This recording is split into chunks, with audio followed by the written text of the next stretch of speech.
Good morning. कसे आहे तुम्ही? तर मला एक गोष्ट आठवली होती. मामाच्या गावाला जेव्हा आपण सुट्टीत जायचो तर किती मजा करायचो, किती खेळायला वगैरे. मामाच्या घरी गेल्यावर वेगवेगळे खायला मिळायचं. दिवाळीच्या सुट्ट्यांमध्ये गेलो ना तर खूप छान मध्ये हे चालू असायचं. आणि आजी वगैरे जाऊन बसायची, मस्त आम्हाला फिरवायला न्यायची गाव पूर्ण.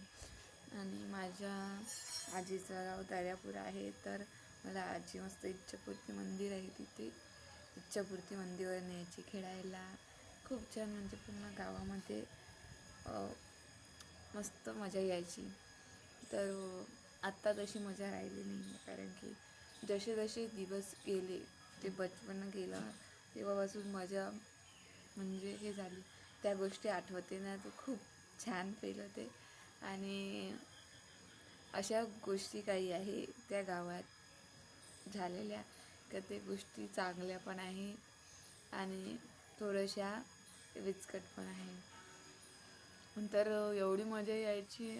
मस्त मित्रमैत्रिणी भेटायचो, मस्त खेळायचो. एवढी मजा यायची, एवढी मजा यायची. मग तू एवढा वेळ कधी आली ग, कधी जाणार आता, असं तसं. मग ते पकडी खेळायचो, लप्पन पण खेळायचो. एवढी मजा यायची आजीच्या गावाला गेल्यावर की ते मजा आता राहिली नाही आहे. कारण की जसं जसं आपण मोठं होतो तसं तसं आपण त्या गोष्टी खेळत वगैरे नाही. तर त्या गोष्टीची मजा तेव्हाच खूप चांगली येते. त्या आठवणी जमून जातात बचपनच्या. तर बचपनच्या आठवणी जे आपण बचपनच्या आठवणी असते, आपण किती काही दौडायचा प्रयत्न केला तरी ती दौडायचा प्रयत्न केला तर आपण ते दौडू शकत नाही, कारण की आपण तो वेळ वापस आणू शकत नाही. आणि असा कोणताच व्यक्ती नाही आहे, असा कोणताच काहीच नाही आहे का तो वेळ वापस आणू शकेल.